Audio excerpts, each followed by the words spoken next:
रूस के राष्ट्रपति व्लादिमीर पुतिन जल्द ही भारत का दौरा करेंगे। ये उनका रूस यूक्रेन युद्ध के बाद पहला भारत दौरा होगा। प्रधानमंत्री नरेंद्र मोदी ने पिछले साल रूस यात्रा के दौरान पुतिन को भारत आने का निमंत्रण दिया था, जिसे पुतिन ने अब स्वीकार कर लिया है।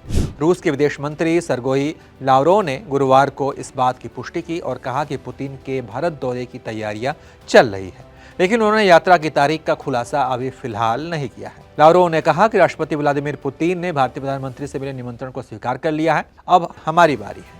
ये दौरा इसलिए खास है क्योंकि भारत और रूस के रिश्ते हमेशा मजबूत रहे हैं। प्रधानमंत्री मोदी ने अपने तीसरे कार्यकाल के बाद पहली बार विदेश यात्रा में रूस का दौरा किया था।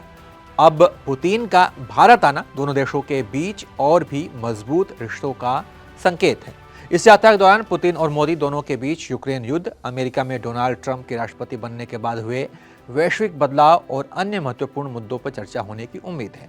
भारत ने यूक्रेन युद्ध पर हमेशा तटस्थ रुख अपनाया है। प्रधानमंत्री मोदी ने पुतिन से कहा था कि यह युद्ध का युग नहीं है।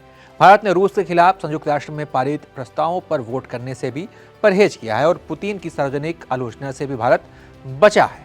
प्रधानमंत्री मोदी 2024 में एक ऐसा कदम उठाया जो बहुत कम नेताओं ने किया था। उन्होंने रूस और यूक्रेन दोनों देशों का दौरा किया था और यूक्रेनी राष्ट्रपति ज़ेलेंस्की से भी मुलाकात की थी। इसके बाद से प्रधानमंत्री मोदी अक्टूबर में रूस के कजान में ब्रिक्स समिट के लिए भी गए थे और पुतिन का ये आगामी दौरा दोनों देशों के संबंधों को और मजबूती दे सकता है और रूस यूक्रेन युद्ध के प्रभाव को लेकर भी नई बातचीत का रास्ता खोल सकता है। रूस के राष्ट्रपति पुतिन ने इससे पहले 6 दिसंबर 2021 में भारत की यात्रा की थी।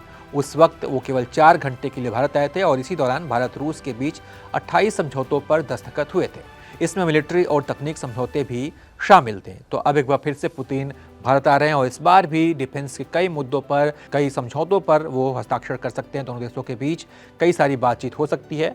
तो जाहिर है इससे कि चीन और पाकिस्तान में भी खलबली मचेगी। बहरहाल आप इस पर क्या सोचते हैं, अपनी राय बताइए और आप देखते रहिए एबीपी लाइव।